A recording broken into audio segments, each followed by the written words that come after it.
You're listening to the Simply Flawsome Show, a podcast designed for you to listen, learn, and leverage. Please welcome your host, Zoe Turner.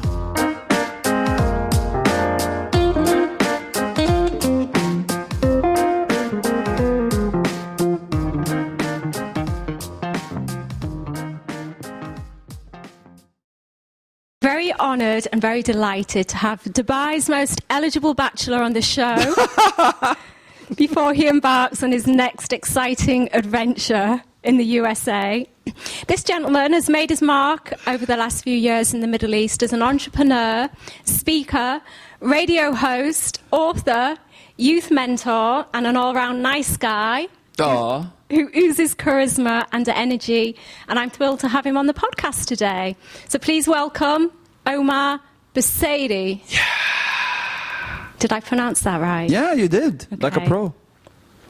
Okay, Omar, for those that don't know who you are, will you give us a brief background into who you are and what you do? I don't know if I'm a nice guy. That's one. And the second thing that I know that I'm not a radio host anymore, just resigned recently. But it's been fun doing it for a year. But very quickly, for all the people out there, my journey really started since I graduated from high school.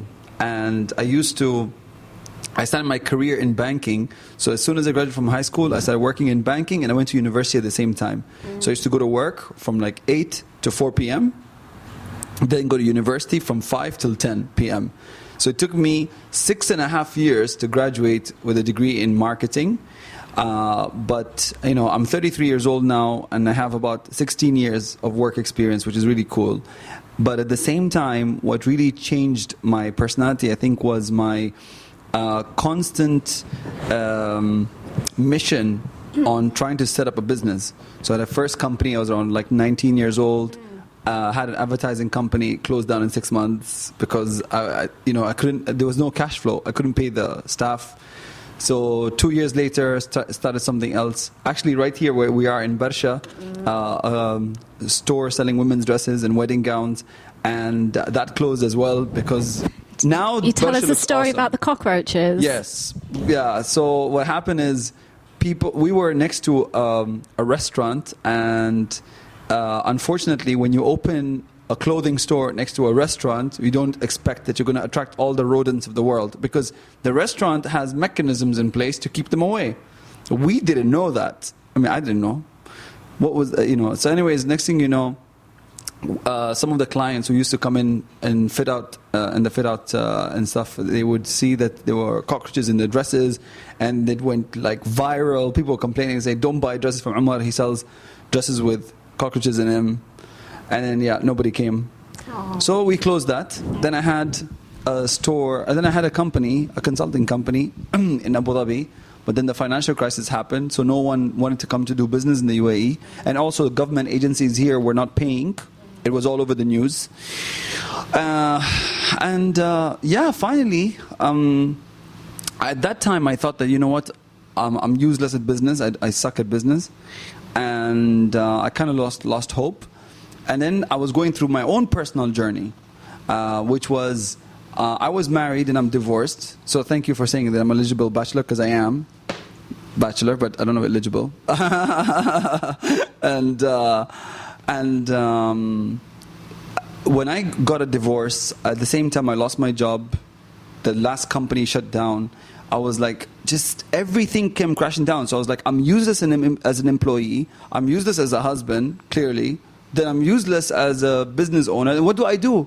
So why am I created? Like, why was I here? This is what I was asking. I was like, I suck at everything. And then I just sat and, this was, I was like, I think I was going through the severe depression. Like 2 months, didn't do anything. And I also tried applying for work, and nobody was hiring me. And I think it was actually because I was sending out bad energy. Yeah.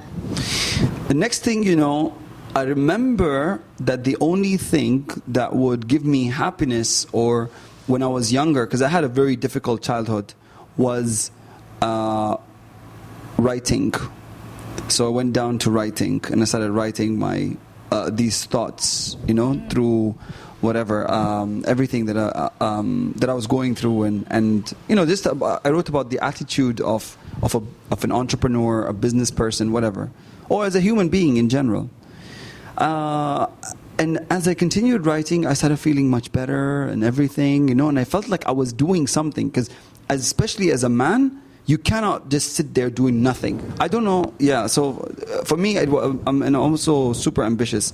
Next thing you know, 8 months later, when I think I came to my senses and I came to accepting the fact that, I could be completely unemployed or whatever, I get a call and I got a job offer.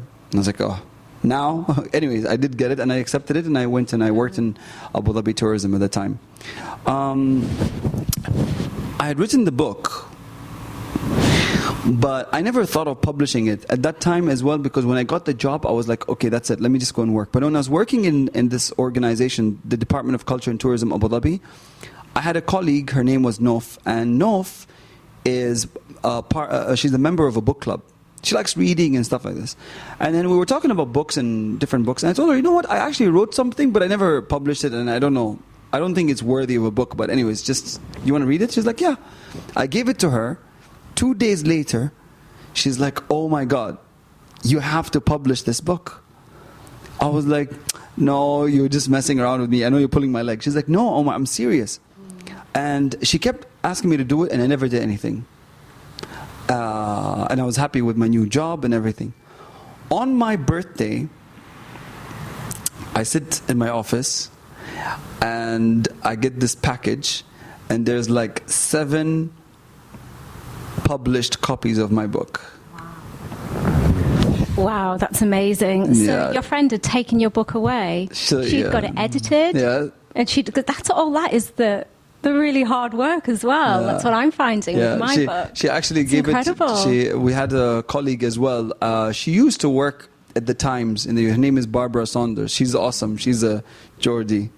So she edited the book, and then next thing you know, and I saw that, and I couldn't stop crying. I couldn't believe it. Like, I saw the book like edited and like a proper, but it wasn't. So she self-published, but she didn't go to a publisher. So then she's like, now, can you please take it and give it to a publisher? So I did it. And you did that? Yeah, and she's just a friend, like, just like that. I was like... I guess it was probably easier doing it that way, once you've actually got the book, and you take it to the publisher so they can physically see it, rather than having the concept and the idea. And because before that, it was just a Word document, but the way, and whoever's seen the book, it's like colorful, and it's like... It's got all those images, and and she got the designer. She did everything. This is why I always say women are incredible. I swear to God, like this is why I always say this: women, they either make or break a man.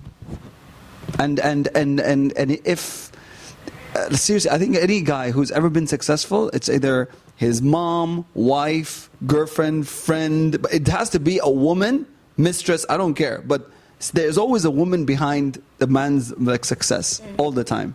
I do agree with that, but I think equally it's because we're not ambitious ourselves, because we don't. I think for a lot of guys, we don't do things ourselves. Like, we're very like, oh, okay, because I think for guys, we don't see the potential in us as much as the women see the potential in us. Yeah. Do you know what I mean? Yeah. Like, with anything I've done, even with school, like growing up, my mom always saw like potential in me, like she's always telling me like, you're going to become something. She used to always tell me this as a kid. I don't know whether all parents just say that because they want to manifest that in their kids and make them think that way, but she used to always say that to me. So you said you had a difficult childhood.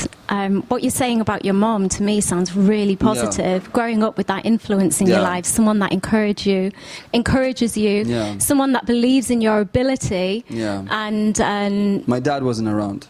Okay, so that's where the challenging childhood came in. So the things that I wrote in my book are the things that I wish and hope that my dad said that to me. Has your dad read your book? I don't know. I think maybe he did. Okay. Probably did. I don't know. Okay. Yeah. Another question I was going to ask you've already touched on. When I first met you, what struck me about you was your positive persona and your energy. Where does that come from? It's a good question. I think, I understand for some people, like, they look at you and they judge you like based on your age, and they just think, oh, you're just like, you know, I smile a lot because I'm telling you, I have been through hell and came back. You know, one of the most difficult experiences of my entire life is a health situation that I had. So when I was 21, I had a massive surgery. So my back right now is full of metal plates. I had tuberculosis in my spine. Okay. And when I got tuberculosis, I don't know if you know this, but it's the third world's deadliest virus. First is HIV, second is malaria, third is TB. And TB is a virus that eats through you, eats your bones and your whatever. So like I felt there was a sword going through my back. And I was bedridden for months. And the surgery was insane. It was like a 12-hour surgery. I was in ICU for weeks, you know, and it was such a young age. And I was like, oh my God, like, why God? Like, why me? You know, and I think that I'm nice to people. I'm like, okay, maybe there must be an ex-girlfriend somewhere who like probably hated me and said something and wished me like bad luck. But that's it. I never lied to anyone else. I never cheated. I never like whatever, but it couldn't be that bad. And yeah, so it was, so surviving that experience gave me this positive energy. Since then, I was like, you know what? And I say this to people, if I can survive that experience, I can survive anything else. I am a big believer that pain can drive you to a positive place. Oh yeah, big time. What lessons did you learn when you reached rock bottom? Humility. Tolerance, perseverance, generosity,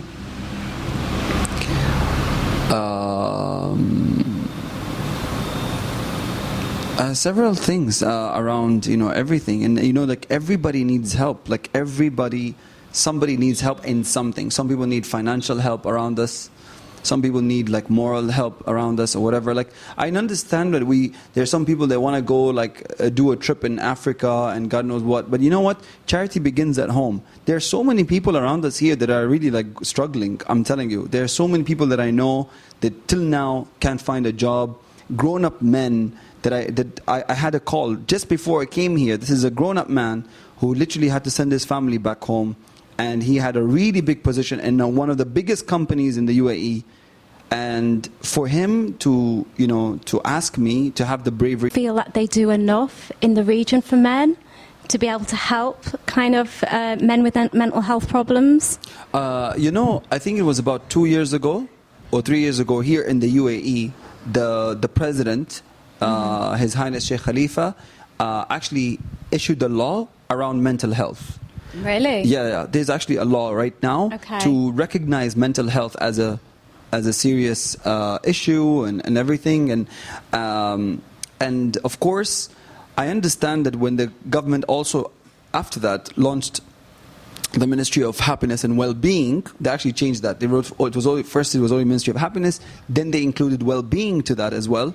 These are some signs to show that the government is recognizing the importance of mental health. Now, is there a lot being done for it? I think there's a lot of opportunity for that to happen, but previously it wasn't there. And of course, maybe because this is like a young country, so some of these issues were not really like that big of a deal. And now when they recognize that, okay, we're one of the countries that work the highest number of hours in the world. And you know, when the people come and say, oh, we don't work hard, yeah, right. Mm-hmm. You look at countries in Europe and wherever they work like 6 hours a day and they're done, you know?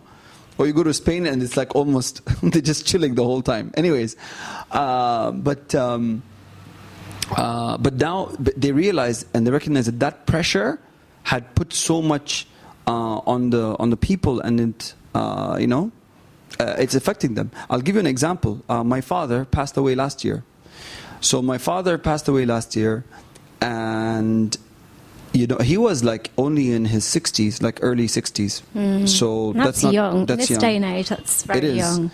And my dad, I have a feeling that what took his life away is this mental health. Because one thing is, so my dad used to work for the military for 30 years, almost 30 years. And obviously, you know, there's a certain kind of attitude when you're in the army in terms of how you are, and, you know, I don't know. They don't really talk about The problems. Like at the army, like what? You know, like you're expected, I don't know, maybe differently, right? But after that, I mean, you know, I think my dad, he never really discussed, I honestly don't know what was going on with my dad that much. I mean, maybe in the last few years he kind of mentioned it, and I could feel him like feeling down and everything, but it was all his mental, and I tried to uplift his spirits as much as possible, but I honestly think that's what took him away. Oh, that's sad. Did you have a good relationship with your dad towards the end? Yeah, way better than any other time before. That's good. In comparison to the childhood, way better. Yeah, okay. Tell us a little bit about your book. Yeah, so the book is called Just Read It, and it's like a self-help book. It could be for aspiring entrepreneurs, it could be for young kids looking to do, you know, looking to see what's next for them after school or whatever, or even during school. So everything that's in the book are things you've learned in school, in religion, in life, at home. All I did is I Omarized it. So you already know most of the content that's in the book. All I did is I just wrote it in my own way. So when you read the book, you feel like I'm talking to you. It sounds like this. And so it's a collection of social and emotional intelligence. That's what the book is about. And it's very easy to read, lots of infographic. You'll be done in an hour if you want. And it's almost like a kind of a coffee table book. There's no table of contents, so you can start from back from last to the beginning, or beginning to last, or in the middle of the book, whatever you want. Who did you write it for? To people like me. People like who were in my position, who just need that like little bit of advice. You know, I always needed a mentor. I always wanted guides in my life, and I'm fine. You know, I know that we say we should never have regrets about what we do in our life and stuff like this, but some things could have been avoided, including my ridiculously horrible marriage. But yeah, whatever. If you don't try, you never know. Exactly. But yeah, it was still like a horrible experience. I wish I never did it, but whatever. But still, it's made you who you are today. True, and also traumatized me, but it's okay. yeah, but all these experiences, I think they, you know, and quite often I think relationships, when you kind of date a lot of people, and it's setting you up for when you do meet the right person in your life. I know. Because we've all got problems. We've all got issues. Yeah. I don't think there's anybody out there who's perfect. Yeah. I'm grumpy when I'm hungry. So yeah. Yeah, I get hungry. Hungry? Hangry. I get hungry too. I was hungry this morning after fasting yesterday. Yeah, what the? Oh my God.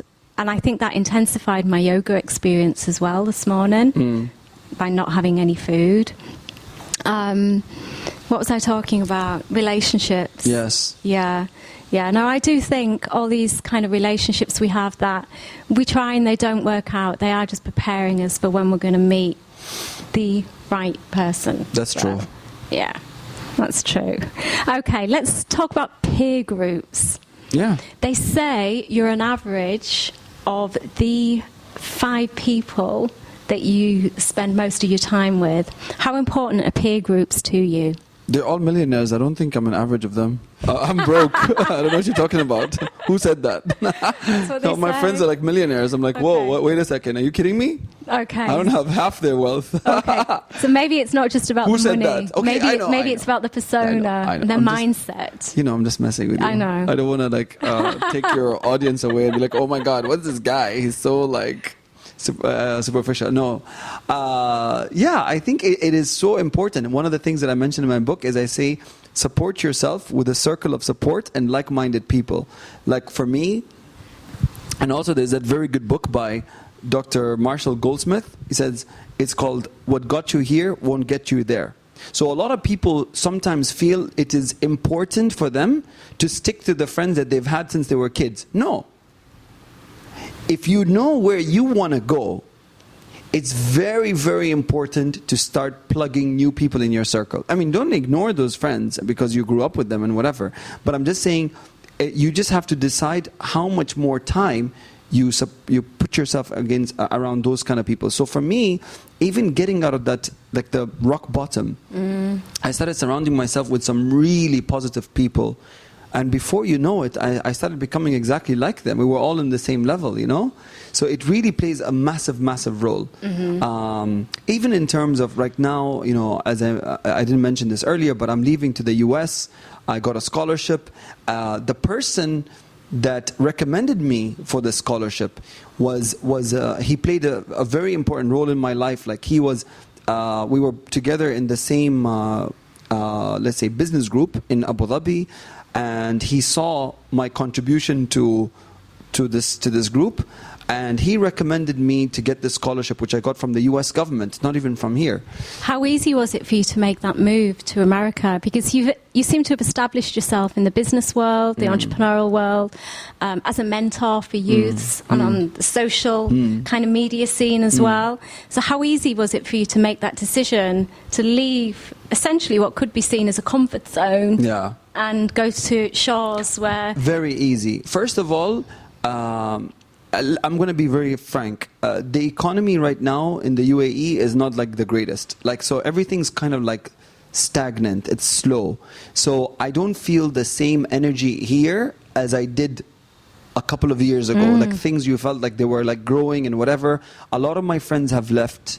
I have a lot of my friends that are not from here, and they've all left and stuff. So I feel like sometimes you gotta, like, you know, when you take your car to service it, to maintain it, and then you gotta like polish the tires, change the spark plugs, all of those things, the oil, the engine oil. It's exactly what I want to do with Omar. So come back with Omar 2.0. Definitely. Oh, who knows? I might just end up living in New York. No. You may just never come back. No. I will. I have my mom and everybody, so I have to come back. But no, I mean, I want to. I feel like, you know, and I tell them, I'm like, listen, you know, I've never lived overseas in my life. I'm 33 years old. So I'm like, you know what? I have to disrupt it now. When am I going to do it? At 40, 50? I don't want to be one of those like people that go through like a crazy midlife crisis and end up like, you know, I'm not getting any younger. So I have to do it now. So this is the best time for me, and I'm going to go do my master's in international affairs. It's awesome. So I've always wanted to do a master's degree, and I want to get a PhD as well. Because one of my favorite quotes is by Mark Twain.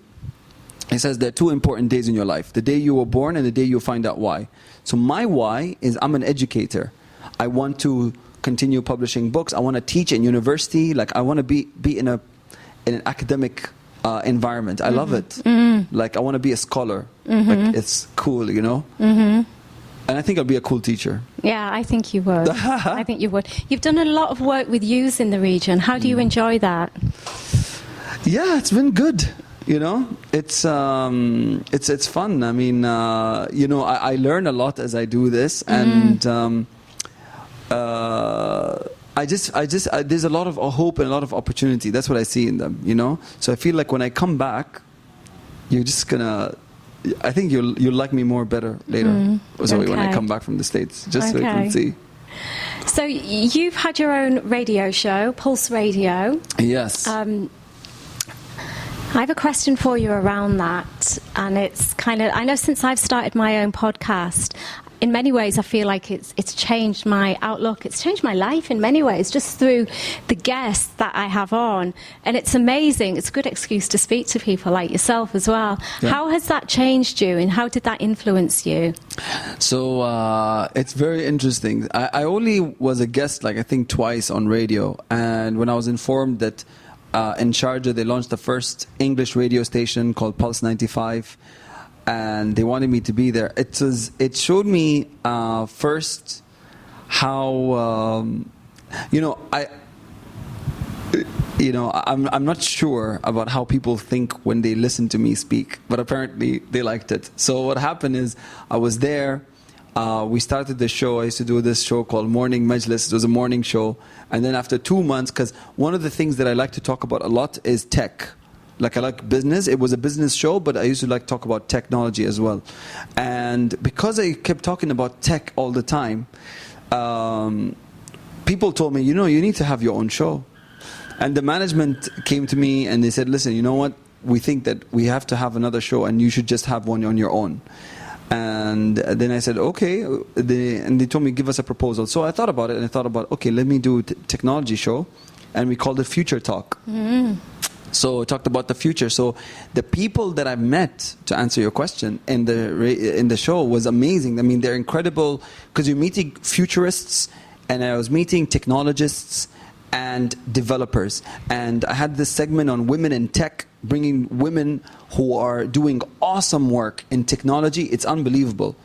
They're like, I mean, we have some really awesome talent here in the UAE, you know? That show sounds like a young boy or a man's dream. Oh, yeah. Future Talks. Yeah. Talking about all things futuristic. Exactly. Yeah. So we had some really awesome authors, some incredible people from even around the world on the show, and yeah, I'm glad that I had that journey. And who knows, you know? I mean, there are some other radio stations knocking on my door that you never know.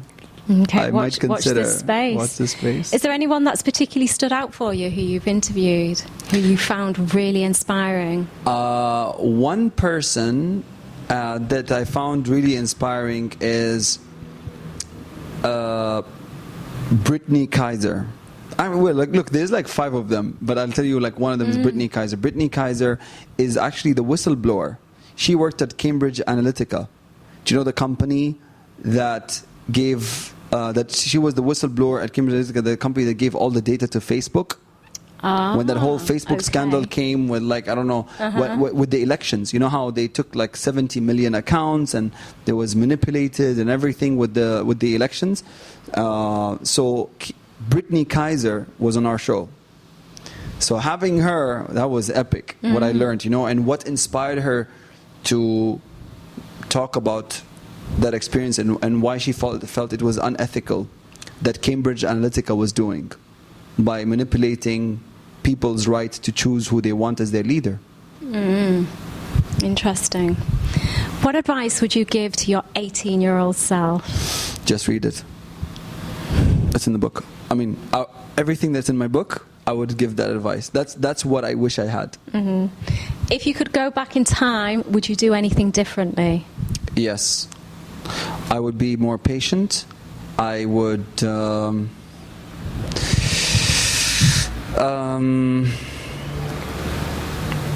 save more money. And that's what I would have done differently. Save money and be more patient. That's it. It is quite challenging to save money in the UAE. No, it was just the choices I made. I wish I just didn't Well, you should have come to see me a few years ago. I worked in finance, so I could have helped you out there. Yeah. So have you had a mentor in the last few years? Yeah, I did. Anyone particular that you've looked up to? Yes. There's one of my friends who moved from the UAE, went to Chicago. He's in finance, actually. His name is Mamadou Aboussar. So he's French-Senegalese.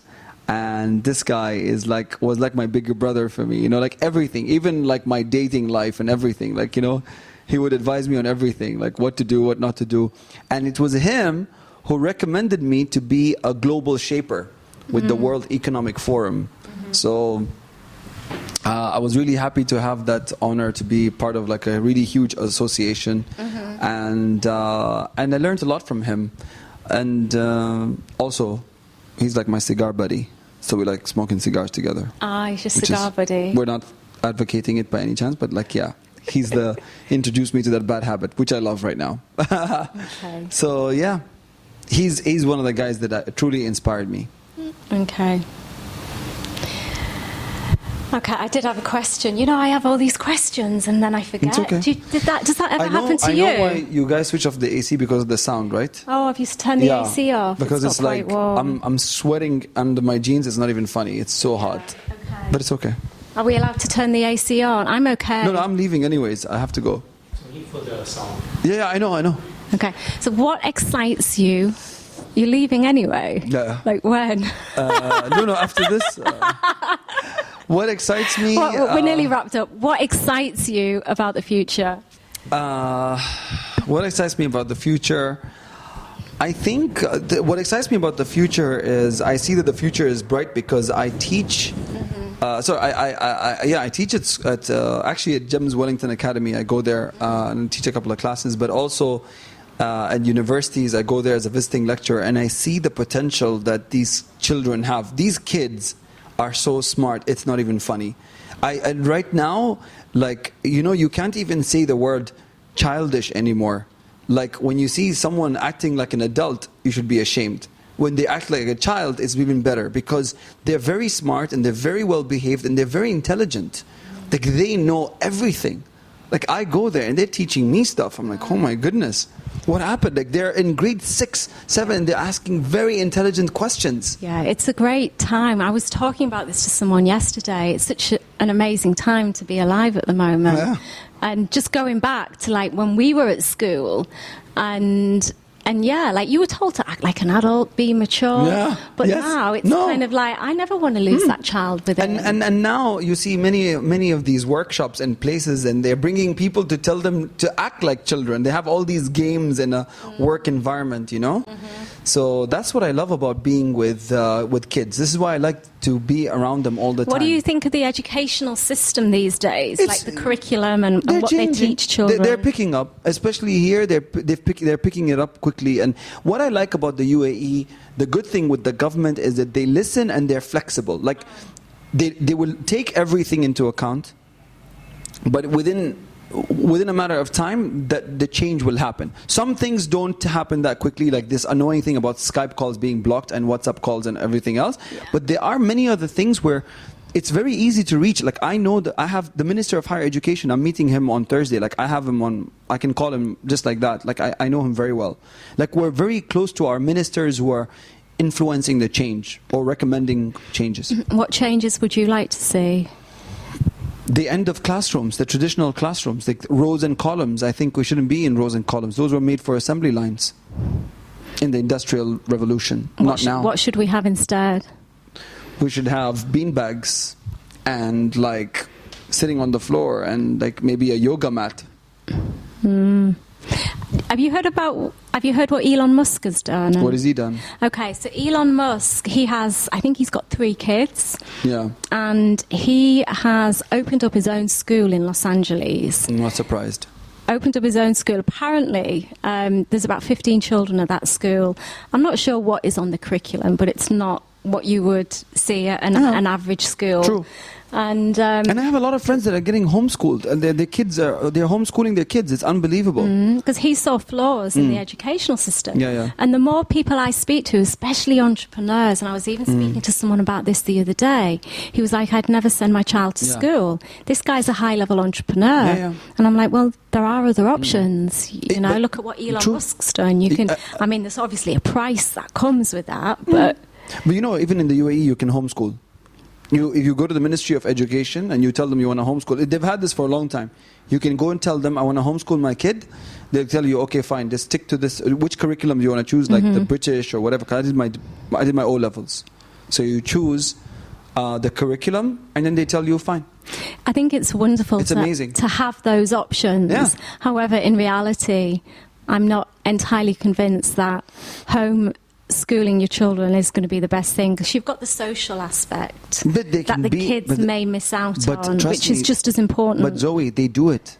There is the social part. So, for example, the difference is the parent or the parents have to be active with putting their kids in those social environments. So, for example, putting them in like music class and this and all those other activities. So you're putting them around those. You know what? So the social aspect is not on, like maybe the traditional classroom, like listening part, but sometimes the activities and assignments and stuff, they put them around. So I've seen people who do that. That's how they cover the social. Because that was my same argument too. But that's how they came back to me and told me, this is what we do. Yeah, so I guess what you're saying is if you do homeschool your children, there's certain criteria that you have to meet, and part of that criteria is you would have them engaged in social activities so they have that social interaction. And you know, I think sometimes the word homeschooling is misleading, because when you think of it, you imagine your kids like locked in the house, like just sitting there and studying the whole time, you know, but they... Well, I remember when I was at school... They need to be out the whole time. Yeah. And there was the odd person that was homeschooled, and they were... It doesn't sound bullied. very pleasant saying this, but they were generally like the odd ones. Yeah, they would act like a bit weird. Yeah. But maybe they were smarter than the rest of them. You'd be surprised. I think it's probably more to do with social integration. Is that person like an app developer now or something? You know, I haven't even got one particular person in mind. So if you think about it, probably that person is... Maybe. You never know. Maybe. I was always the odd one out until now. I was a little bit odd. I still am the odd one out. I still stick out like a thorn in our community. People are like, who's this guy? I'm like, why? Is it because I'm black? It's good to be different. I'm very happy to be different. Who wants to be normal? Normal is boring. I don't want to be normal. It makes me laugh, like, you know, when you kind of... a lot of guys say, oh, I'm just like a normal guy. And I'm like, well, I don't want a normal guy. You know? I'm not normal. Okay. Okay. I lost the And words don't cut now. that out. Omar, I really appreciate you coming on today. Thank you so much for having me. It's been a pleasure.